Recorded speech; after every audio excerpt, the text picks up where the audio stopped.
जी, कैसे हैं आप लोग? मेरी वॉइस आ रही है? आ रही है सर। सर एको हो रहा है काफी ज्यादा।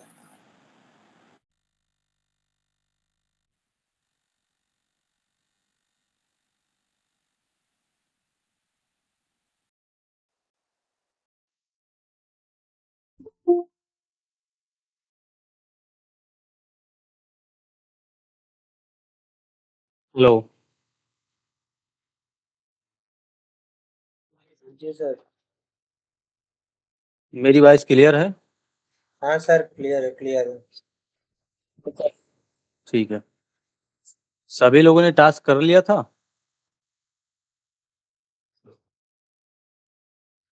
जिसको टास्क का रिस्पॉन्स नहीं मिला है, अगर उन्होंने मुझे भेज दिया होगा, तो उनका रिस्पॉन्स जो है थोड़ी देर में क्लास लेने के बाद मिल जाएगा, या तो मॉर्निंग में दे दूंगा मैं, ठीक है?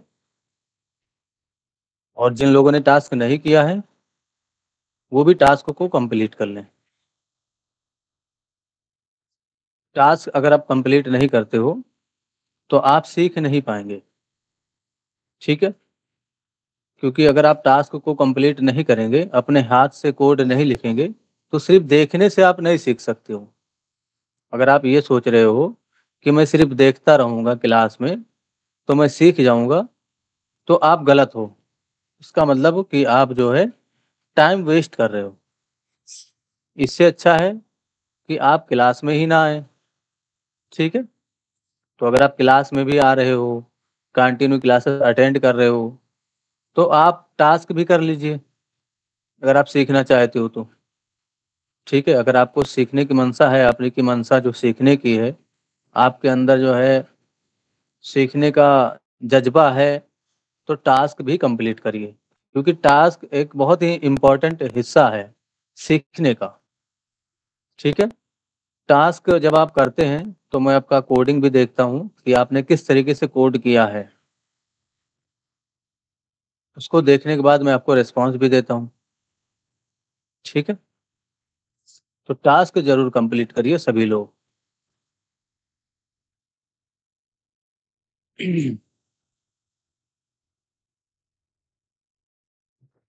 ठीक है, हम आगे काम करेंगे। लास्ट टाइम हमने जो है यूज़र डिफाइंड फंक्शन और प्री डिफाइंड फंक्शन पे बात कर रहे थे। तो हमने जो है कुछ प्री डिफाइंड फंक्शंस की बात कर ली थी, कुछ और प्री डिफाइंड फंक्शन हैं जिनका हम धीरे-धीरे यूज़ करना सीखेंगे, ठीक है? उससे पहले टास्क दिया गया था आप लोगों को, ठीक है? उसको देख लेते हैं। एक क्वेश्चन था उसमें कि आपको स्टार प्रिंट करना था। तो काफ़ी सारे लोगों ने लूप से उसको सॉल्व किया, ठीक है? आपको पता है तो कोई बात नहीं, आपने लूप से सॉल्व किया। वैसे तो उसको प्रिंट ही करना था, तो आप कैसे भी प्रिंट कर सकते हो, आप लूप से प्रिंट कर सकते हो, या और भी कई सारे तरीके हैं। तो कहने का मतलब ये है कि अगर मैंने आपको लूप पढ़ाया नहीं है, तो मैं आपसे आपको ऐसा टास्क नहीं दूँगा, ठीक है? यानी कि वो चीज़ विदाउट लूप भी किया जा सकता था, और कई लोगों ने किया भी उस चीज़ को। कुछ लोगों ने लूप के साथ किया, कुछ लोगों ने विदाउट लूप भी किया, ठीक है? तो अगर मैंने आपको लूप नहीं पढ़ाया है, तो मैं आपको लूप से रिलेटेड क्वेश्चन नहीं दे सकता हूँ। ये माइंड में रखना चाहिए आप लोगों को, और नॉर्मल तरीका सोचना चाहिए कि अगर आप सर ने अभी तक लूप पढ़ाया ही नहीं है, तो हम इस चीज़ को लूप से कैसे सॉल्व करें? आपने सॉल्व किया, अच्छी बात है, कोई बात नहीं, उसके लिए मैं आपको कुछ नहीं बोल रहा हूँ, वो तो आपका नॉलेज है कि आपने अपनी नॉलेज को यूज़ करके उस क्वेश्चन को सॉल्व किया। लेकिन आपके माइंड में ये क्वेश्चन भी होना चाहिए कि सर ने तो लूप पढ़ाया नहीं है, इसलिए हमें इस चीज़ को लूप से सॉल्व नहीं करना चाहिए, हमें नॉर्मल तरीका कोई ढूंढना चाहिए। ठीक है, तो नॉर्मल तरीका क्या था उस चीज़ को प्रिंट करने का, सबसे पहले हम वही देख लेते हैं, उसके बाद हम आगे काम करेंगे। तो ये जो है हमारा चैप्टर 4 है, मैंने फोल्डर बना दिया है और इसी के अंदर में js-ch-4.html इसके नाम से फाइल बना लेता हूं और यहाँ पर मैंने HTML5 का कंप्लीट स्ट्रक्चर ले लिया है, इसी के अंदर काम करेंगे। ठीक है, तो जहाँ पर डॉक्यूमेंट लिखा हुआ होता है, काफ़ी सारे लोगों के टास्क में मैंने देखा कि उनको उसने चेंज नहीं किया, यानी कि ये जो डॉक्यूमेंट लिख के आता है इसको जरूर चेंज करिए। टाइटल चेंज करना ना भूलें आप लोग। आप टास्क लिख दीजिए, टास्क चैप्टर 4 लिख दीजिए, है ना, यानी कि कुछ और लिख दीजिए, वहां पर डॉक्यूमेंट ही मत छोड़ दीजिए, यानी कि इसको सर आप लोग जरूर चेंज करिए और सर इसकी आदत डालिए चेंज करने की। जी बोलिए। सर एक डाउट है, HTML और श्योर। HTML5 में क्या डिफरेंस है सर? HTML HTML5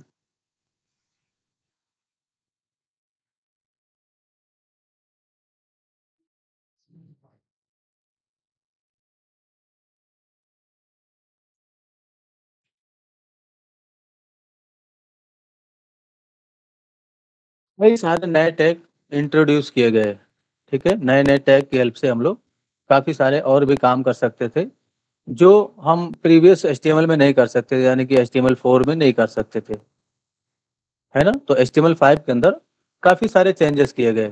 तो HTML5 में कहने का मतलब एक एडवांस वर्जन है ये। ठीक है, जो कोड आप HTML4 में लिखते थे उसको आप थोड़ा मॉडिफाई करके कुछ चीज़ों का इसमें और अपडेट हुआ है HTML4 के अंदर, उसी को HTML5 बोला गया है। ठीक है ना, तो अपडेटेड वर्जन को कभी भी हम पकड़ते हैं ना। अब ऐसा तो है नहीं कि HTML5 चल रहा है तो हम HTML4 पढ़ेंगे, है ना।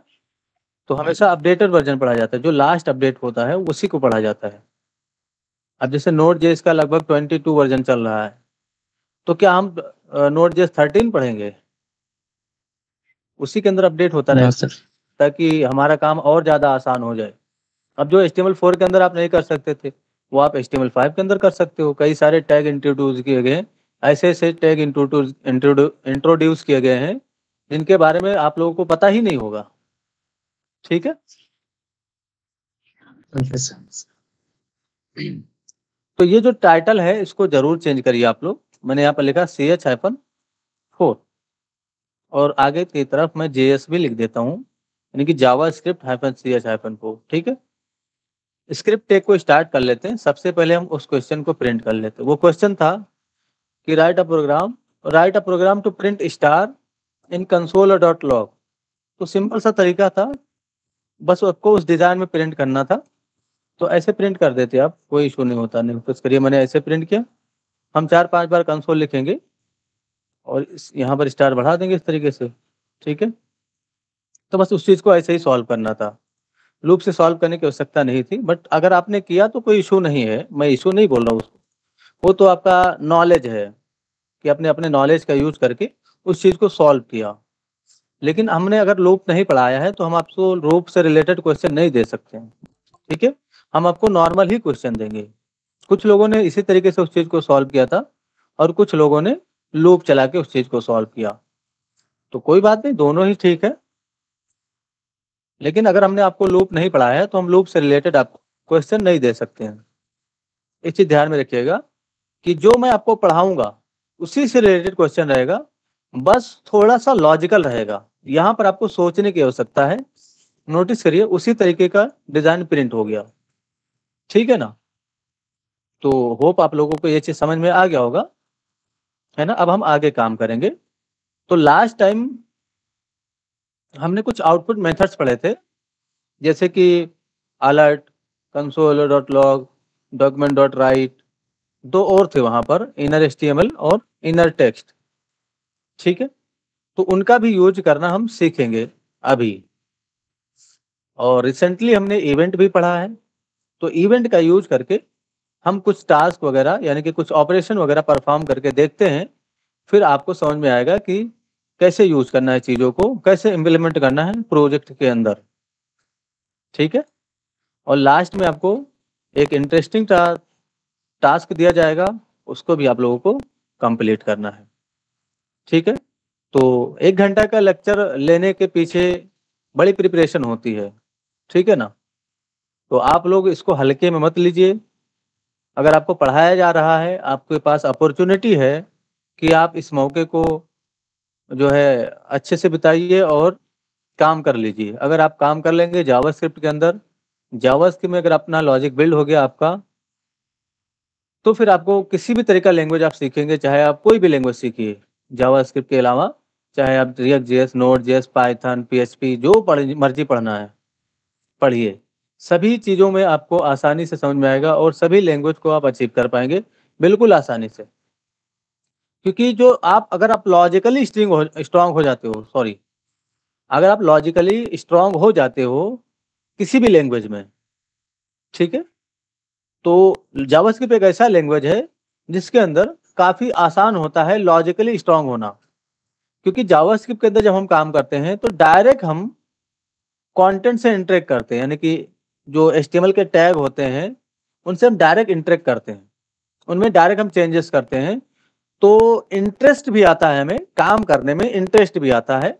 अब सपोज करो आप C++ सीख रहे हो डायरेक्ट, तो उसमें इंटरेस्ट नहीं आएगा आपको। क्यों नहीं आएगा? क्योंकि वहां पर आपको टर्मिनल में सारा काम होगा, टर्मिनल में सारा आउटपुट आएगा, तो वहां पर बोर होंगे आप।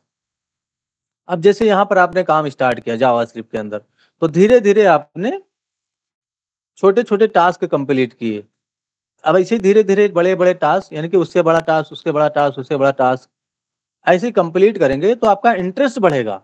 मतलब आपके अंदर जो सीखने की इच्छा है वो बढ़ेगी, है ना। सी वगैरह सीखने में इंटरेस्ट नहीं आता है, लेकिन जब आप इन चीजों को सीख के आगे की लैंग्वेजेस पढ़ेंगे, क्योंकि ये जो जावास्क्रिप्ट है ये ऐसा प्रोग्रामिंग लैंग्वेज है कि इसके अंदर काम करने में आपको बहुत मजा आएगा, ठीक है, अगर आप कंटिन्यू पढ़ रहे हो तो। क्योंकि आप डेली नई नई चीजों को डेवलप करना सीखते हो इसके अंदर, इसलिए आपका इंटरेस्ट इस प्रोग्रामिंग लैंग्वेज के अंदर अदर प्रोग्रामिंग लैंग्वेज के अलावा काफी ज्यादा इंटरेस्ट होता है, ठीक है। तो आप इसको एंजॉय करके पढ़िए, इसको बोझ मत समझिए कि अगर आपको नहीं समझ में आ रहा है तो आप क्विट कर जाएं। नहीं समझ में आ रहा है कोई बात नहीं, कब तक नहीं समझ में आएगा, कब तक नहीं समझ में आएगा, आपको ये चीज सोचना है। 10 दिन लगेगा, 15 दिन लगेगा, 20 दिन लगेगा, जितना भी टाइम लगे उसको दीजिए और आप आसानी से उस चीज को अचीव कर पाएंगे, ठीक है ना। जब आप पहली बार कॉलेज में गए होंगे तो फर्स्ट टाइम आपको ABCD ए से लेकर के जेड तक आपको याद नहीं रहा होगा। ए से लेकर के जेड तक आपको याद करने में महीनों लग गए होंगे जब आप फर्स्ट टाइम स्कूल गए होंगे तो, ठीक है। और अब अगर आपके मतलब जैसे कि अब अगर बात करें तो आपके जुबान पे है ए से लेकर जेड तक, ठीक है, आपको याद करने की आवश्यकता नहीं दोबारा कि चलो हमें देखना पड़ेगा इस चीज को। तो किसी भी चीज को सीखने के लिए थोड़ा सा आपको इफर्ट लगाना होगा अपना। जैसे जब हम पहली बार स्कूल में गए तो हमें ABCD भी नहीं मालूम था, लेकिन जब हमने अपना इफर्ट डाला, सीखने की कोशिश की, तो आज ऐसा है कि नॉर्मल तरीके से हम ABCD पढ़ सकते हैं, हमें देखने की आवश्यकता है ही नहीं, ठीक है। काफी सारी ऐसी चीजें होती हैं जिनको जब हम उस चीज में लग जाते हैं तो वो फिर हमारे पीछे लग जाती है कि हम आपको सिखा देंगे इस चीज। तो आपको लग जाना है, आपको बोझ नहीं समझना है, आपको एंजॉय करते हुए पढ़ना है सभी लोगों को। यानी कि किसी भी चीज को आप एंजॉयमेंट में लीजिए उस चीज को, जैसे जावास्क्रिप्ट पढ़ रहे हो तो इसको एंजॉय करके पढ़िए, बोझ मत समझिए। अगर नहीं समझ में आ रहा है तो आपको ये सोचना है कि कब तक नहीं समझ में आएगा, ठीक है। ये अगर आपकी सोच रहेगी तो एक दिन ऐसा आएगा कि आप सीख जाएंगे और आगे की जो लैंग्वेजेज हैं वो भी आप आसानी से सीख पाएंगे जावास्क्रिप्ट को पढ़ने के बाद। यानी कि जावास्क्रिप्ट अगर आप अचीव कर लेते हो, जावास्क्रिप्ट में अगर आप फंक्शनैलिटी वगैरह बिल्ड कर लेते हो तो फिर आपको दिक्कत नहीं होगा आगे की लैंग्वेज सीखने में। चलिए हम आगे काम करेंगे। तो ये तो हो गया हमारा लास्ट क्वेश्चन जो हमने लास्ट टास्क में दिया, इसको भी आप लोगों ने देख लिया, ठीक है। यहाँ पर आ जाता हूँ मैं H1 का स्टार्ट, यानी कि H1 को मैं स्टार्ट कर लेता हूँ और मैं यहाँ पर लिख देता हूँ जस्ट फॉर कोड, ऐसे मैंने लिख दिया, ठीक है। एक बड़ा ही इंटरेस्टिंग चीज समझाने जा रहा हूँ, इस चीज को समझने की कोशिश करिएगा। आपको यहाँ पर पता चल जाएगा कि जो स्क्रिप्ट है उसको हमें लिंक कहाँ पे करना चाहिए, बॉडी में लिंक करना चाहिए या हेड में लिंक करना चाहिए। ठीक है, इसी चीज को मैं समझाने जा रहा हूँ। और जो आउटपुट पॉसिबिलिटीज 2 बच गई थी, इनर HTML और इनर टेक्स्ट, उसको भी पढ़ेंगे। उसके बाद हम यूजर डिफाइन फंक्शन बनाना सीखेंगे कि कैसे यूजर डिफाइन फंक्शन को हम डिक्लेयर करेंगे। ठीक है, तो सबसे पहले हमने स्क्रिप्ट को हेड में स्टार्ट किया और मैं चाहता हूं यहां पर मैं कोई आईडी दूं। अभी आपका सेलेक्टर स्टार्ट नहीं हुआ है, यानी कि जो सेलेक्टर का चैप्टर है वो भी स्टार्ट नहीं हुआ है, बट फिर भी इस स्टेप को फॉलो करते हुए आपको चीज़ों को सिलेक्ट करना है जैसे आपको बताया जा रहा है। फिलहाल ये कोई सेलेक्टर का चैप्टर नहीं है, सेलेक्टर के चैप्टर में हम कई सारे सेलेक्टर देखने वाले हैं।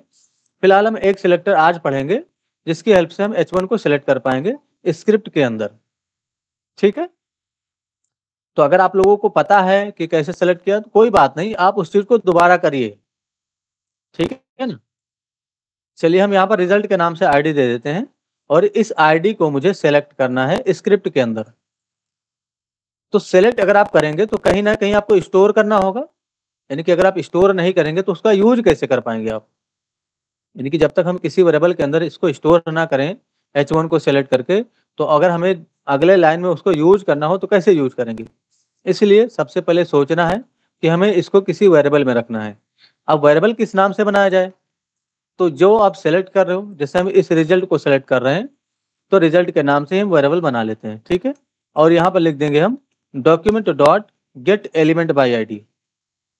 डॉक्यूमेंट के अंदर से ही क्यों gate element by ID function को कॉल करेंगे। तो ये गेट एलिमेंट बाई आईडी क्या है बताइए, डॉक्यूमेंट क्या है और गेट एलिमेंट बाई आईडी क्या है। ये डॉक्यूमेंट कीवर्ड है या फंक्शन है, और ये क्या है, ये फंक्शन है या कीवर्ड है, बताइए भाई। प्रशांत जी बताइए आप, यानी कि ये जो डॉक्यूमेंट लिखा गया ये फंक्शन है या कीवर्ड है, और कीवर्ड जो है sir. Gate element by ID लिखा गया ये क्या है, फंक्शन है या कीवर्ड है। सर डॉक्यूमेंट कीवर्ड है और ये सर, डॉक्यूमेंट कीवर्ड है और gate element by ID sir ये फंक्शन क्या है। है?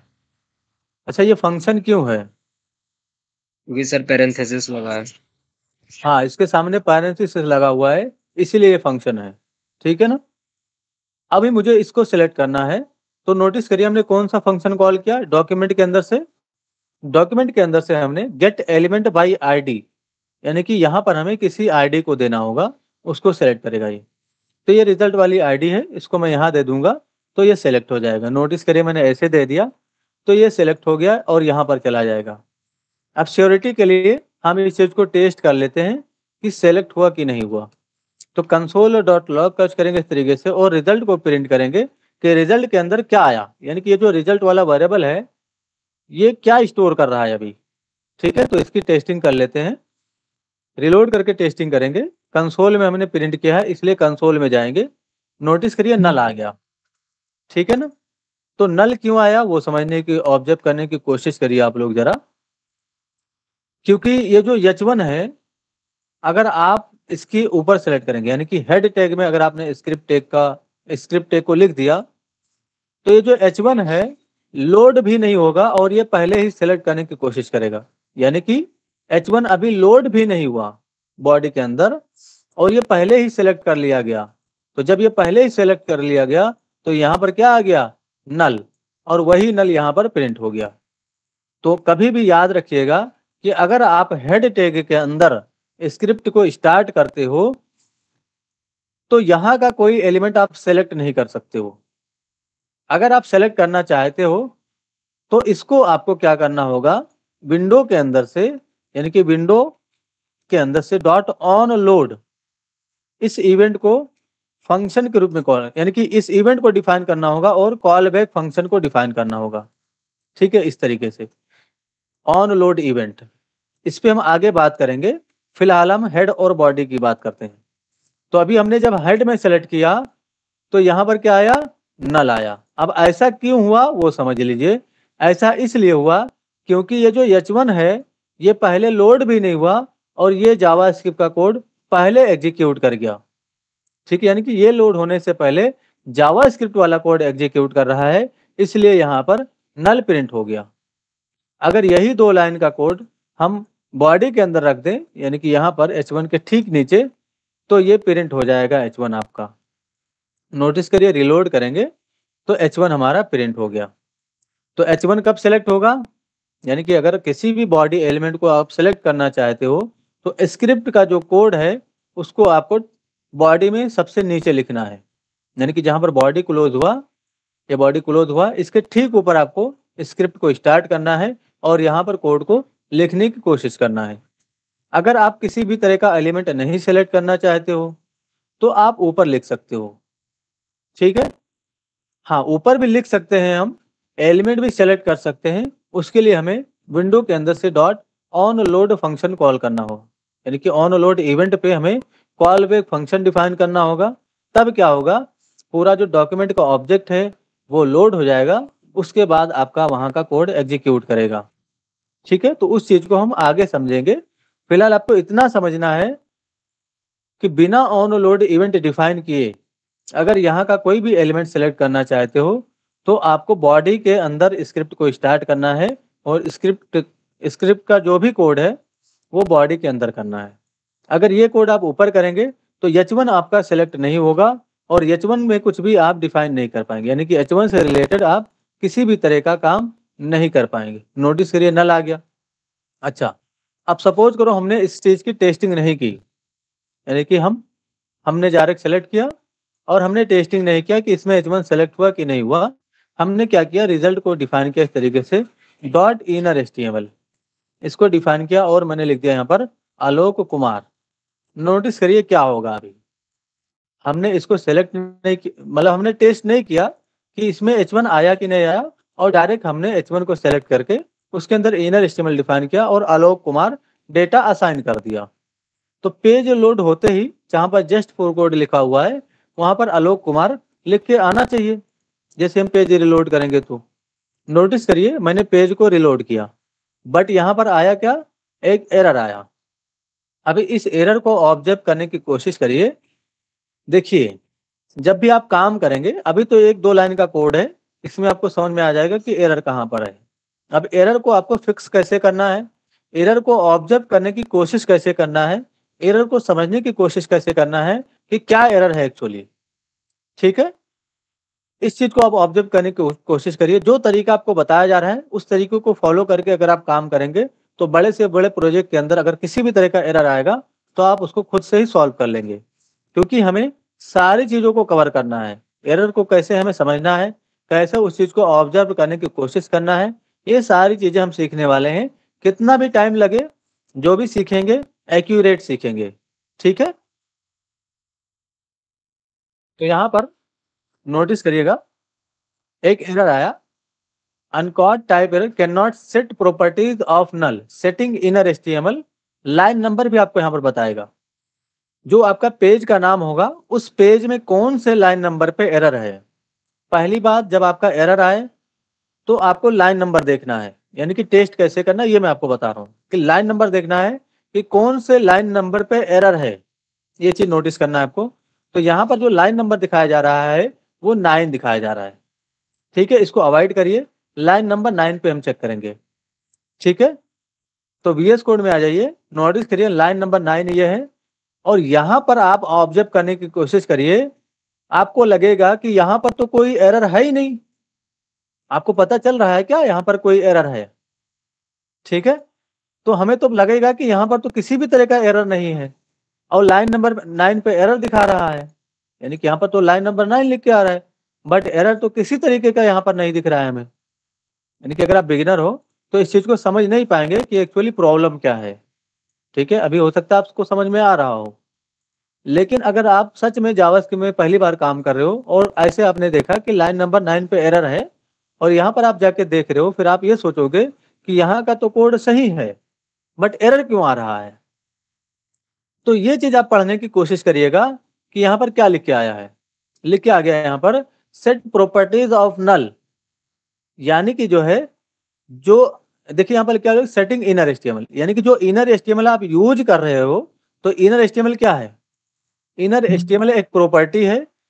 इस ऑब्जेक्ट के अंदर से हमने इसको असाइन यानी रीड किया तो ये जो आपका एलिमेंट सेलेक्ट होता है ना, जनरली वो एक ऑब्जेक्ट होता है, यानी कि जो भी हमने एलिमेंट सेलेक्ट किया, H1 सेलेक्ट किया या कुछ भी सेलेक्ट किया, जनरली वो ऑब्जेक्ट होता है और उसी ऑब्जेक्ट के अंदर से हमने इनर HTML नाम का एक प्रॉपर्टी रीड किया और उसके हेल्प से हम उसमें कुछ असाइन करने जा रहे हैं। ठीक है, तो अब यहाँ पर प्रॉब्लम यह है कि यहाँ पर लिख के आ रहा है सेट प्रॉपर्टीज ऑफ नल, यानी कि जिस प्रॉपर्टी को आप एक्सेस करके सेट करना चाह रहे हो डेटा, वो नल है, यानी कि यहाँ पर जो रिजल्ट है इसके अंदर किसी भी तरह का ऑब्जेक्ट नहीं है, यानी कि किसी भी डेटा नहीं है, ये नल डेटा है, यानी कि यहाँ पर किसी भी तरह का डेटा नहीं है और उसके अंदर से आप इन HTML प्रॉपर्टी रीड कर रहे हो, इसलिए यहाँ पर जो है ये प्रॉब्लम क्रिएट कर रहा है। मेरी वॉइस क्लियर नहीं है क्या? क्लियर है सर। ठीक है, तो अब हम कैसे इस चीज को फिक्स करेंगे? तो सबसे पहला काम आपको करना यह है,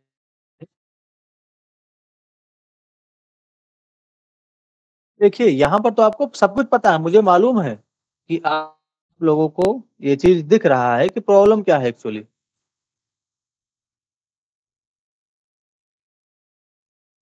ठीक है,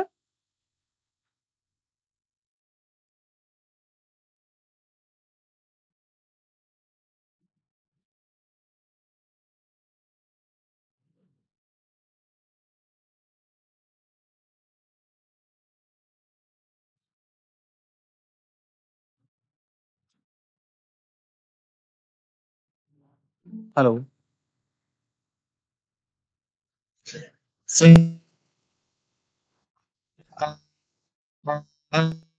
हेलो, सर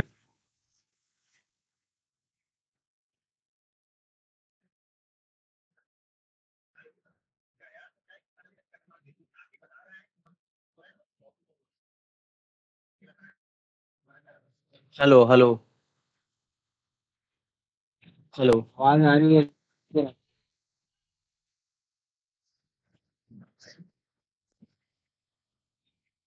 हाँ सर, वॉइस क्लियर है। मेरी वॉइस क्लियर है? हेलो, हाँ सर क्लियर है। हेलो, जी किसी ने मैसेज किया कि ये सर ये समझ नहीं आया। ठीक है, क्या नहीं समझ में आया आपको, जरा आप बता सकते हैं मुझे? सर ये जो एरर है यहाँ ये पे एरर नहीं सेट समझ में आया? प्रॉपर्टी फुल वाला। यस सर, सर ये यहाँ पे इनर एचटीएमएल जो रिजल्ट डॉट इनर एचटीएमएल है, तो ये मतलब प्रॉपर्टी यहाँ पे समझ नहीं आई।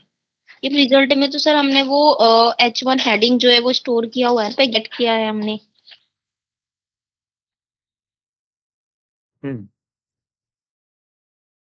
वही चीज मैं बताने जा रहा था कि जो आपने H1 यहाँ पर स्टोर किया है वो एक्चुअली यहाँ पर है ही नहीं।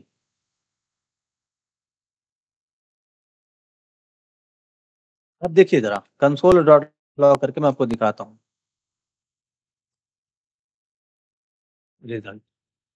नोटिस करिए, कंसोल हमने यहाँ पर किया, देखिए मैं रिलोड करता हूँ, देखिए H1 नहीं सिलेक्ट हुआ, इसलिए तो ये एरर आया था।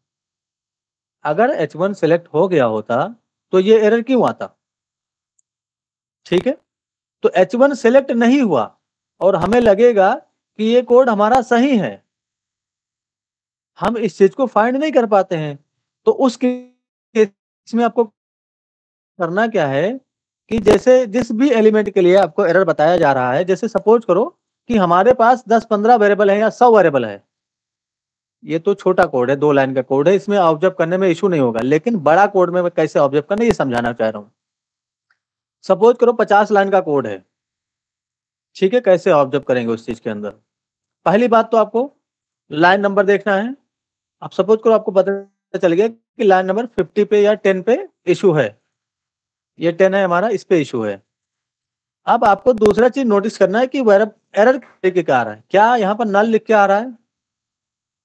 अगर यहाँ पर नल लिख के आ रहा है, इसका मतलब ये हुआ कि जिस एलिमेंट पे आप काम करना चाह रहे हो वो सही से सिलेक्ट नहीं हुआ।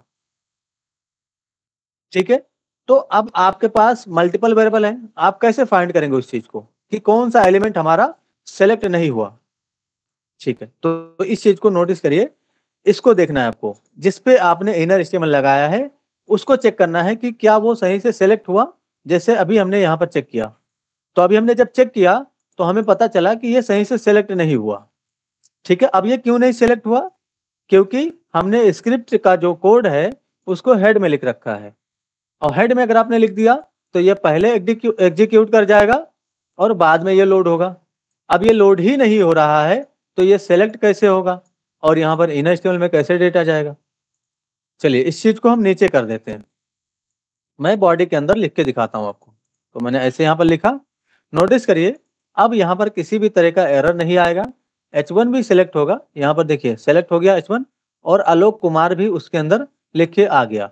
यहाँ पर ये देखिए आलोक कुमार लिख के आ गया। ठीक है, क्लियर है चीज? तो जरूरी नहीं कि आप आलोक कुमार लिखें, किसी भी तरह का डेटा, किसी भी तरह का टैग आप स्टार्ट कर सकते हो। जैसे मुझे यहाँ पर, जैसे मैं इसको पी टैग कर देता हूँ, यानी कि जो रिजल्ट वाला है इसको मैंने पी टैग कर दिया और यहाँ पर मैंने पी टैग कर दिया और मैं इसे लिखा आलोक कुमार। अभी मैं रिलोड करूंगा तो ये काफी छोटा दिखेगा, ये देखिए आलोक कुमार इस तरीके से। ठीक है, मैंने थोड़ा जूम किया इस चीज को।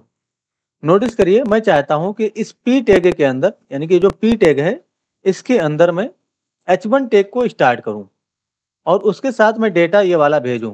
तो यहाँ पर आप H1 टैग लिख सकते हो। ऐसे H1 टैग स्टार्ट करिए और यहाँ पर आप H1 टैग को क्लोज करिए और इसके बीच में आप आलोक कुमार लिखिए।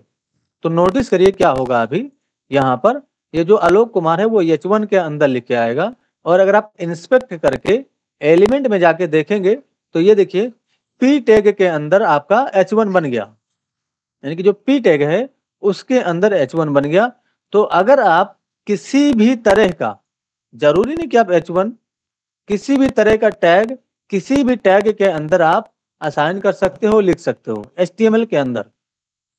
ठीक है, यानी कि किसी भी टैग के अंदर किसी भी टैग को आप इनर HTML की हेल्प से लिख सकते हो। दूसरा एक और था इनर टेक्स्ट। अगर यही चीज हम इनर टेक्स्ट में लिखते, यानी कि इनर टेक्स्ट की हेल्प से हम इस चीज को असाइन करते तो क्या होता? नोटिस करिए क्या होगा। अभी हम रिलोड करेंगे तो ये देखिए H1 हमारा प्रोसेस नहीं हुआ, यानी कि जो H1 था वो प्रोसेस नहीं हुआ। H1 एज अ टैग यहाँ पर प्रिंट हो गया। ठीक है, तो अगर आपको किसी भी तरह का टैग लगाना है, ऐसा यूज केस आता है कई बार, हमें प्रोजेक्ट वगैरह के अंदर किसी एलिमेंट के अंदर एक नया टैग स्टोर करना होता है, यानी कि स्टार्ट करना होता है। ठीक है, तो उस केस में जैसे ये जो डेटा यहाँ पर असाइन किया जा रहा है, आपको नोटिस करना है क्या यहाँ पर कोई टैग है। अगर टैग है तो आपको इनर HTML का ही यूज करना है। अब अगर आप इनर HTML का यूज करोगे तो वो टैग आपका प्रोसेस होगा। नोटिस करिए प्रोसेस हो गया और H1 के अंदर आलोक कुमार लिख के आ गया। लेकिन यही चीज अगर हम इनर टेक्स्ट से लिखते और यहाँ पर किसी तरह का टैग होता हमारा, जैसे अभी भी H1 है यहाँ पर, तो ये H1 प्रोसेस नहीं होगा। ठीक है, तो ये चीज याद रखना है आपको। हाँ, अगर आप ऐसा कुछ लिखना चाहते हो कि H1 के अंदर आलोक कुमार दिखे आउटपुट में भी, तो आप इनर टेक्स्ट यूज करिए। लेकिन अगर आप चाहते हो कि H1 प्रोसेस होके दिखे या जो भी आप टैग यहाँ पर लिखे वो प्रोसेस होके दिखे, तो उस केस में आपको यहाँ पर इनर HTML का यूज करना है, यानी कि यहाँ पर। लेकिन अगर आपका नॉर्मल टेक्स्ट है, नॉर्मल डेटा है, तो उस केस में आप इनर टेक्स्ट का यूज कर सकते हो। तो इनर टेक्स्ट का आप यूज नॉर्मल टेक्स्ट के लिए कर सकते हो इस तरीके से। ठीक है, रिलोड करेंगे अगर हम तो नोटिस करिए आलोक कुमार लिख के आ गया। तो ऐसा नहीं है कि नॉर्मल टेक्स्ट के लिए हम इनर HTML का यूज नहीं कर सकते हैं, बिल्कुल कर सकते हैं। HTML का भी अगर आपको यूज करना है तो इनर HTML में हमेशा याद रखिएगा कि HTML जो है कैपिटल लेटर में रहेगा। और अगर आप नॉर्मल टेक्स्ट भी लिखना चाहते हो इनर HTML की हेल्प से तो ये लिखा जा सकता है। ठीक है, और इनर टेक्स्ट की हेल्प से भी लिखा जा सकता है। इनर टेक्स्ट की हेल्प से क्या नहीं प्रोसेस होगा, टैग नहीं प्रोसेस होगा। अगर हमने आलोक कुमार लिखा तो वैसे ही दिखेगा ये, जैसे इनर HTML की हेल्प से दिख रहा था। लेकिन इसको अगर हम किसी टैग के अंदर रखते, जैसे मैंने H1 से स्टार्ट किया और यहाँ पर मैंने H1 को क्लोज किया, तो प्रॉब्लम क्या होगा कि अब ये प्रोसेस नहीं होगा क्योंकि इनर टेक्स्ट लगा हुआ है। ठीक है, अगर किसी भी तरह का टैग है, नोटिस करिए प्रोसेस नहीं हुआ, तो अगर किसी भी तरह का टैग है जो डेटा आप असाइन कर रहे हो, तो उसके लिए आपको इनर HTML वाली प्रॉपर्टी का यूज करना है। तो इनर HTML क्या है, ये एक प्रॉपर्टी है, ठीक है ना, या इसको आप कीवर्ड भी बोल सकते हो। तो ये एक क्या है, प्रॉपर्टी है, और इस ऑब्जेक्ट के अंदर से हमने इसको एक्सेस किया। रिलोड करके टेस्टिंग करेंगे, नोटिस करिए आलोक कुमार लिख के आ गया। तो अगर जो आप डेटा असाइन कर रहे हो उसके साथ किसी भी तरह का टैग है तो आपको इनर HTML का यूज करना है। अगर कोई नॉर्मल डेटा है तो उस केस में आप इनर टेक्स्ट का यूज कर सकते हो। ठीक है, तो होप आप लोगों को ये चीज समझ में आ गया होगा कि अगर हम जावास्क्रिप्ट को हेड में यूज करते हैं तो क्या प्रॉब्लम आ सकता है, और अगर हम बॉडी में यूज करते हैं तो हमें क्या बेनिफिट होगा। ठीक है, दूसरा चीज आपको इनर HTML और इनर टेक्स्ट के अंदर डिफरेंस पता चल गया होगा कि आपको कहाँ और कब कौन सा कैसे यूज करना है। तो ये देखिए, मैं ये कह रहा हूं कि एक छोटा सा एग्जाम्पल काफी है। अब इसको बड़े लेवल पे कैसे हम अचीव करेंगे, कैसे लेके जाएंगे, जब हम बड़ा कोड करेंगे तब वहां पर समझ में आएगा।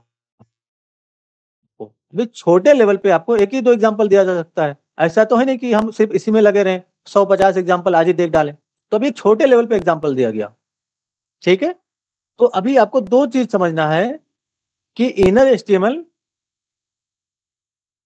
और इनर टेक्स्ट के अंदर डिफरेंस क्या है। यानी कि अगर हम इनर HTML का यूज करते हैं तो अगर हमें कोई टैग भी प्रोसेस करना है तो वो प्रोसेस हो जाएगा।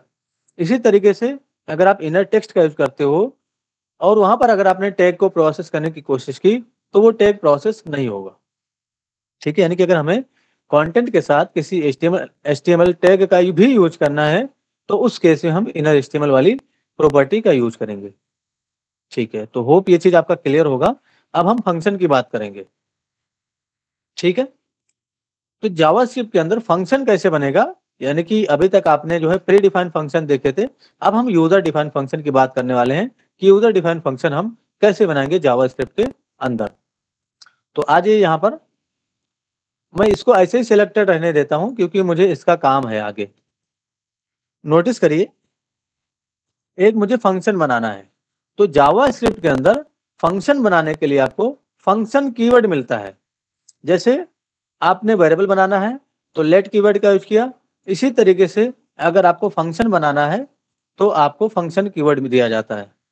डेमो, अच्छा डेमो क्या है, डेमो क्या है, डेमो एक नेम है, यानी कि जो आपने फंक्शन बनाया ये डेमो उसकी पहचान है। अच्छा डेमो एक फंक्शन क्यों है, क्योंकि इसके सामने पैरेंथेसिस लगा हुआ है। ठीक है ना, यानी कि डेमो एक फंक्शन इसलिए है क्योंकि इसके सामने पैरेंथेसिस लगा हुआ है। और फंक्शन क्या है, ये फंक्शन फंक्शन नहीं है, ये फंक्शन एक कीवर्ड है जिसकी हेल्प से हमने डेमो फंक्शन बनाया। यानी कि फंक्शन कीवर्ड की हेल्प से हमने डेमो फंक्शन बनाया। तो ये ओल्ड जावास्क्रिप्ट का तरीका है फंक्शन कीवर्ड के साथ फंक्शन बनाने का। एक और तरीका है फंक्शन बनाने का कि आप डायरेक्ट कांस्टेंट बनाइए। हमने डेमो के नाम से कांस्टेंट बनाया और यहाँ पर हमने कॉल बैक को डिफाइन किया इस तरीके से, तो इसको बोलते हैं हम एरो फंक्शन। और ये हमारा तरीका है, क्या है, ओल्डेस्ट तरीका है फंक्शन कीवर्ड के साथ फंक्शन डिफाइन करने का, और ये हमारा एरो फंक्शन है। एरो फंक्शन और इस फंक्शन में थोड़ा सा डिफरेंस है, वो हम आगे समझेंगे। फिलहाल जो आपको आसान लगे कोई एक ही तरीका चुनिए फंक्शन बनाने का। ठीक है, तो मैं आपको बोलूंगा, मैं आपको रिकमेंड करूंगा पर्सनली कि आप ये तरीका चूज करिए फंक्शन बनाने का, क्योंकि लेटेस्ट तरीका जो है वो यही है फंक्शन बनाने का। ठीक है, और इस तरीके से जब हम फंक्शन बनाएंगे तो हमें काफी सारे बेनिफिट्स भी होने वाले हैं जो कि आप आगे देखेंगे। ठीक है, तो दोनों तरीका है फंक्शन बनाने का, एक तो फंक्शन कीवर्ड के साथ आप फंक्शन बनाइए, दूसरा आप नॉर्मल, अच्छा जरूरी नहीं कि आप कांस्टेंट बनाओ, लेट वेर कुछ भी बनाया जा सकता है, वेर बना सकते हैं, लेट के साथ भी बना सकते हैं। ठीक है, तो ये चीज आपको पता होना चाहिए कि हम जरूरी नहीं कि कांस्टेंट ही सिर्फ बनाए वो कांस्टेंट, हम चाहें तो लेट कीवर्ड का भी यूज कर सकते हैं और वायर कीवर्ड का भी यूज कर सकते हैं। अच्छा, कांस्टेंट इसलिए बनाते हैं क्योंकि किसी भी जावास्क्रिप्ट के अंदर, जैसे जावास्क्रिप्ट का कोड है यहाँ से लेकर के यहाँ तक, ठीक है। अब चाहे वो जावास्क्रिप्ट के अंदर 1000 लाइन का कोड हो, चाहे 2000 लाइन का कोड हो, चाहे 5000 लाइन का कोड हो, ठीक है। और चाहे आपने इस फंक्शन को 10वें लाइन पे बनाया है, तो दोबारा आप 5000 नंबर लाइन पे इस फंक्शन को नहीं बना सकते हो।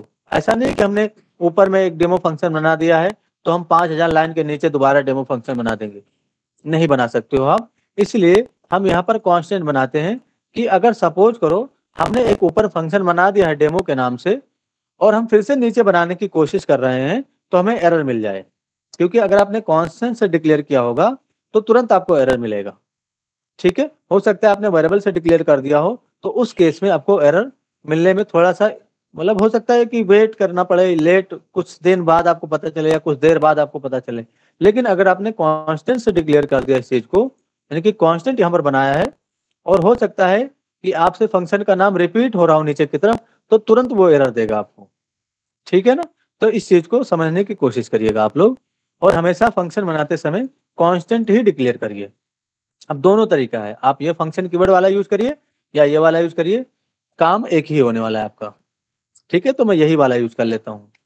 अब मैं इस फंक्शन को कॉल करने वाला हूँ किसी बटन पे और इसमें मैं कुछ लिखने वाला हूँ। तो मैंने फिर से रिजल्ट का यूज किया और यहाँ पर मैं इनर टेक्स्ट का यूज कर लेता हूँ इस तरीके से, और मैं डिफाइन कर देता हूँ। अब ठीक है, मैं ये मोबाइल नंबर ही डिफाइन कर देता हूँ अपना, इस तरीके से मैं डिफाइन कर दिया, ठीक है। नोटिस करिए, और मैं इस फंक्शन को किसी बटन पे कॉल करने पे, यानी कि क्लिक करने पे कॉल करने वाला हूँ। तो यहाँ पर इसके ठीक नीचे मैं एक बटन बनाने वाला हूँ और जब मैं उस बटन पे क्लिक करूंगा तो इसके अंदर कुछ डेटा असाइन होगा। नोटिस करिए, इसी के ठीक नीचे मैंने बटन ऐसे बनाया और मैं यहाँ पर लिख देता हूँ क्लिक मी, ऐसे मैंने लिख दिया क्लिक मी। और ये जो डेमो फंक्शन है इसको मुझे कॉल करना है यहाँ पर। तो इस डेमो फंक्शन को हम यहाँ पर भी कॉल कर सकते हैं, यानी कि जावास्क्रिप्ट के अंदर ही। तो वो जब हम आगे सीखेंगे, फिलहाल हम यहाँ पर इवेंट लगाएंगे और डेमो फंक्शन को कॉल करेंगे। तो मैंने ऑन क्लिक इवेंट पे मैंने क्या कहा, मुझे क्लिक करने पे प्रिंट करना है। तो ये चीज आपको ध्यान में रखना है। जैसे मैंने बटन बना लिया, अब फंक्शनैलिटी क्या है, अगर यूजर का डिमांड है कि मैं जैसे इस पे कर्सर लेके जाऊं यहाँ पर कोई चेंजेस हो, या जब मैं इस पे क्लिक करूं तब यहाँ पर चेंजेस हो, या मैं यहाँ पर कर्सर लेने के बाद और हटाऊं तब यहाँ पर चेंजेस हो, तो ये डिमांड के ऊपर है। तो 1-2 सेकंड का टाइम लेना है, आपको सोचना है कि यहाँ पर कौन सा इवेंट लगेगा, ठीक है। तो फिलहाल मुझे क्लिक इवेंट लगाना है, इसलिए मैंने क्लिक इवेंट लगाया और इस डेमो फंक्शन को कॉल किया। तो ये जो डेमो है इसको हमने कॉल किया। प्री डिफाइंड फंक्शन को भी जब भी आपको कॉल करना होता था तो आप ऐसे कॉल करते थे ना, जैसे हमने अलर्ट को कॉल किया और यहाँ पर मैं लिखता हूँ JFC। तो नोटिस करिए, ये प्री डिफाइंड फंक्शन था और ये यूजर डिफाइंड फंक्शन है। तो प्री डिफाइंड फंक्शन को जब हम कॉल करते थे तो वहां पर भी पैरेंथेसिस लगते थे, अभी अलर्ट होगा यहाँ पर, नोटिस करिए। और अगर हम यूजर डिफाइंड फंक्शन को भी कॉल करेंगे तो हम यहाँ पर पैरेंथेसिस को जरूर लगाएंगे, यानी कि इस फंक्शन ब्रैकेट को। अभी ये रिलोड करके अगर हम टेस्टिंग करें और यहाँ पर मैं क्लिक करूँ तो ये जो H1 था इसके अंदर चेंजेस होगा। नोटिस करिए, मोबाइल नंबर लिख के आ गया। रिलोड करके मैं इंस्पेक्ट करके आपको दिखाता हूँ। कंसोल में जाएंगे तो ये सब तरीके हैं टेस्ट करने के कि चेंजेस कैसे की हो रहा है इंटरनली। देखिए एलिमेंट में जाइए और बॉडी में जाइए, ये देखिए यहाँ पर लिखा हुआ है ना पी टैग के अंदर जस्ट फॉर कोड। तो अभी जैसे ही हम क्लिक करेंगे, नोटिस करिए पी टैग के अंदर चेंजेस हुआ, न्यूमेरिक यानी कि जो हमने नंबर लिखा था वो लिख के आ गया। और ये आउटपुट में आपको दिख रहा है, क्योंकि आउटपुट में इसलिए दिख रहा है क्योंकि इंटरनली जो पी टैग था उसका डेटा चेंज कर दिया गया है, ठीक है। तो जरूरी नहीं कि आप ऑन क्लिक पे, ऑन डीबीएल क्लिक भी होता है, यानी कि ऑन डीबीएल क्लिक। तो अब क्या होगा, जब हम डबल क्लिक करेंगे बटन पे तब ये फंक्शन कॉल होगा और यहाँ पर चेंजेस होगा। जैसे मैंने एक बार क्लिक किया, नोटिस करिए किसी भी तरह का चेंजेस नहीं आया। अगर हम डबल क्लिक कर रहा हूं मैं, अब ये देखिए मैंने डबल क्लिक किया, अब ये चेंजेस हुआ। तो अगर आप डबल क्लिक करने पे चाहते हो, ऑन माउस ओवर पे चाहते हो, ऑन माउस आउट पे चाहते हो, या और भी सारे इवेंट है, उन पे अगर आपको लगाना है तो आप ऐसे लगा सकते हो इस चीज को। ठीक है, एक इंटरेस्टिंग सी फंक्शनलिटी बनाते हैं, फिर हम क्लास को एंड कर देंगे और टास्क भी आपको असाइन किया जाएगा। तो मैंने एक काम किया, यहाँ पर राइट के नाम से फंक्शन बनाया और यहाँ पर मैं लिख देता हूँ राइट आंसर।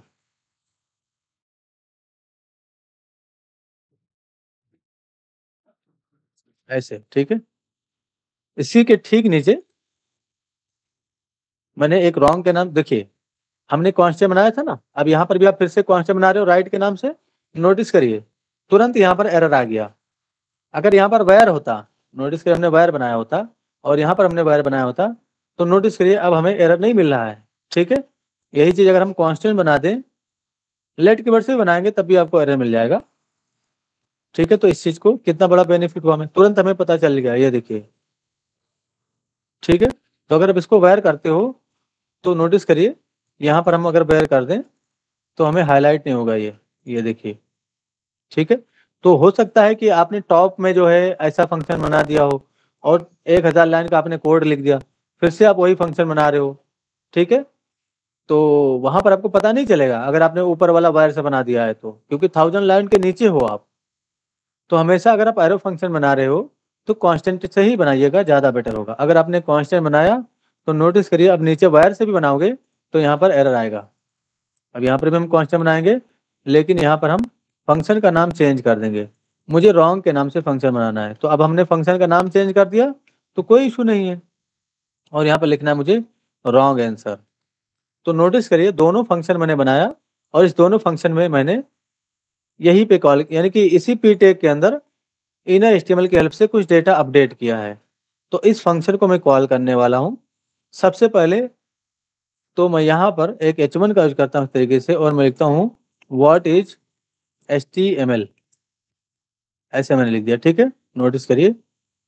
और इस बटन के अंदर यहाँ पर लिखता हूँ HTML, नहीं मैं लिख देता हूँ इस तरीके से हाइपर टेक्स्ट मार्कअप लैंग्वेज, इस तरीके से। ठीक है, और इसी बटन को मैं कॉपी कर लेता हूँ और मैं यहाँ पर लिख देता हूँ हाइपर टेक्स्ट मार्कअप लोडिंग, बस थोड़ा सा चेंजेस कर देता हूँ और ये हमारा क्वेश्चन 1 है। ठीक है, मैंने ऐसे डिफाइन किया। मैं आपको आउटपुट दिखा देता हूँ सबसे पहले कैसा आउटपुट है। रिलोड करेंगे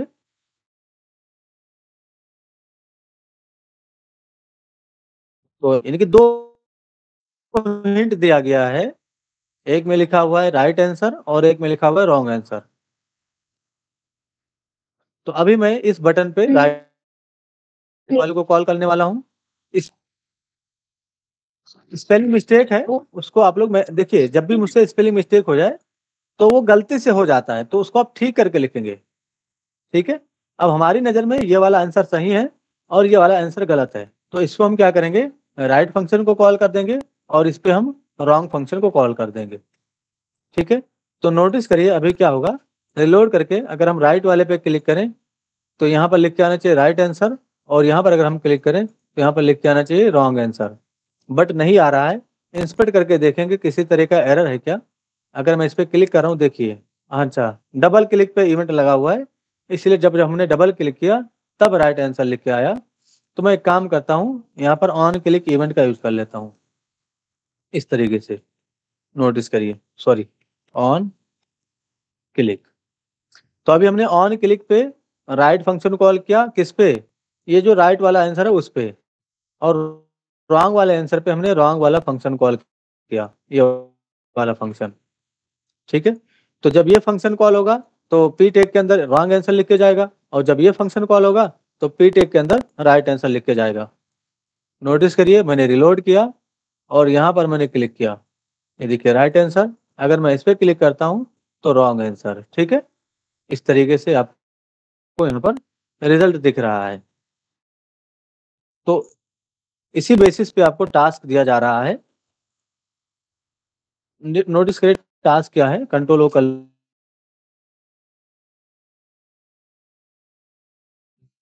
लेते हैं।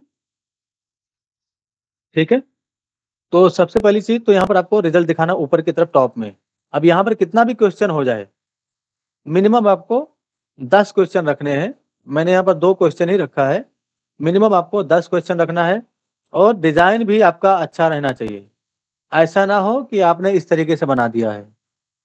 इसीलिए मैं आपको एक हिंट देता हूँ कि किस तरीके से आपको डिजाइन रखना है, ठीक है ना।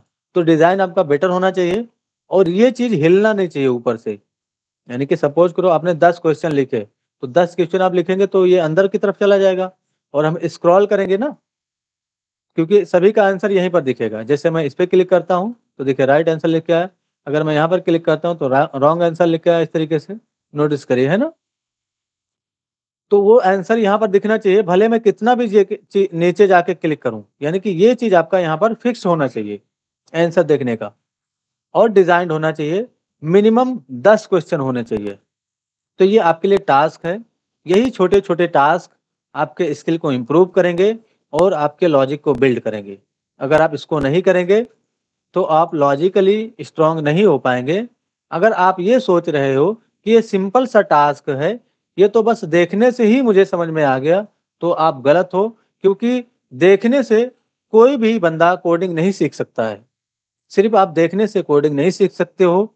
अगर आपको कोडिंग सीखना है तो आपको कोडिंग को लिखना पड़ेगा, वो भी अपने हाथ से टाइप करके लिखना होगा, ठीक है। इसीलिए मैं आप लोगों को सोर्स कोड वगैरह प्रोवाइड नहीं करता हूं, क्योंकि अगर मैं आपको सोर्स कोड दे दूंगा तो आप लोग उसी को कॉपी करके लिख देंगे। इतने बड़े काहिल हैं आप लोग, ठीक है। क्योंकि 20-25 लोगों में सिर्फ 10 लोगों का टास्क आ रहा है, ठीक है। और आज सिर्फ 15 लोगों ने ज्वाइन किया है। तो सभी लोग ज्वाइन करिए भाई। और आप लोग वीडियो के नीचे कमेंट नहीं करते हो, ये भी आप लोगों से शिकायत है। देखने के बाद आप लोग वीडियो को लाइक भी नहीं करते हो, ठीक है। यानी कि जो यूट्यूब पे वीडियो जा रहा है उसको एटलीस्ट उसके नीचे कमेंट तो कर दिया करो, कुछ भी जो भी जैसा भी आपको लगे, लाइक तो कर दिया करो एटलीस्ट। इतना तो आपका हक बनता ही है भाई, ठीक है। तो ये भी आप लोग नहीं करोगे तो कहाँ से हमें मोटिवेशन मिलेगा, कहाँ से मैं आप लोगों को पढ़ा पाऊंगा, कहाँ से मैं आप लोगों को मोटिवेट कर पाऊंगा, ठीक है। तो हमारा भी तो हौसला बढ़ना चाहिए भाई। अगर मैं आप लोगों को पढ़ा रहा हूँ तो आप लोगों का भी कुछ रिस्पॉन्सिबिलिटी है कि नहीं है। अगर आपको बार बार बोला जा रहा है कि टास्क कंप्लीट करिए, टास्क कंप्लीट करिए, तो क्या इसमें मेरा फायदा है। अब आपको बोला जा रहा है ताकि आप सीख जाओ, क्योंकि जब आप कहीं जाएंगे ना जॉब करने के लिए या ढूंढने के लिए, तब आप इस चीज को रियलाइज करेंगे। कोई मिला था आपको और वो बोल रहा था कि सीख लीजिए सीख लीजिए, फिर यही टाइम आप फिर से देना चाहोगे और उस समय शायद मैं ना रहूं सिखाने के लिए, ठीक है। तो अगर मैं अभी सिखा रहा हूं तो आपके पास अच्छी अपॉर्चुनिटी है लॉजिकली प्रोजेक्ट बेस्ड लर्निंग और लॉजिक अपना स्ट्रॉन्ग करने के लिए कोडिंग के फील्ड में, ठीक है। तो आप लोग को रियलाइज हो चुका होगा अब कि किस तरीके से आपको पढ़ाया जा रहा है ना। यानी कि आपका जो लेक्चर चल रहा है वो बेनिफिशियल है ना आप लोगों के लिए। जी भाई बताइए, यानी कि जो तरीका पढ़ाने का है वो सही है या और इसमें इम्प्रूवमेंट लाने की आवश्यकता है किसी एंगल से। जी, तो टास्क सही है। टास्क आप लोगों ने देख लिया, ये टास्क है आपका, ठीक है। अब ये सिर्फ आपको डिजाइन का स्क्रीनशॉट लेना है, बाकी फंक्शनलिटी मैंने बता दिया है। डिजाइन बनाइए और राइट और रॉन्ग आंसर को कॉल करिए और कोशिश करिए कि 4 ऑप्शन दीजिए। मैंने 2 ऑप्शन दिया है ना यहाँ पर एक क्वेश्चन के लिए, तो आप 4 ऑप्शन रखिए, ठीक है। और डिजाइन आपका अच्छा होना चाहिए कि, और ये जो छोटे छोटे टास्क आप बना रहे हो इसको इकट्ठा करके रखिए। इंटरव्यू वगैरह देने जाएंगे तो ये आपके काम में आ सकते हैं। एक एक प्रोजेक्ट दिखा दीजिए, आपको इंटरव्यूअर को वैसे ही पता चल जाएगा कि आपका कितना ज़्यादा लॉजिक बिल्ड है। क्योंकि इंटरव्यूअर आपका यानी कि आप कितने लॉजिकली स्ट्रांग हो यही देखता है वो। उसको इससे नहीं मतलब है कि आपने एमटेक कर रखा है, बीटेक कर रखा है, क्या कर रखा है, क्योंकि उसके काम में एमटेक की पढ़ाई और बीटेक की पढ़ाई नहीं आने वाली है। उसके काम में आने वाला है तो आपका कोडिंग स्किल। क्योंकि आप किसी सॉफ्टवेयर कंपनी में जा रहे हो तो जाहिर सी बात है कि वहां पर कोडिंग ही करना होगा आपको। और भी पोस्ट होते हैं तो उस पे जनरली 1-2 बंदों का काम होता है, वो पहले से होते ही हैं वहां पर। जैसे कि मार्केटिंग के बंदे होते हैं 1-2 बंदे, वो होते ही होते हैं। 1-2 अगर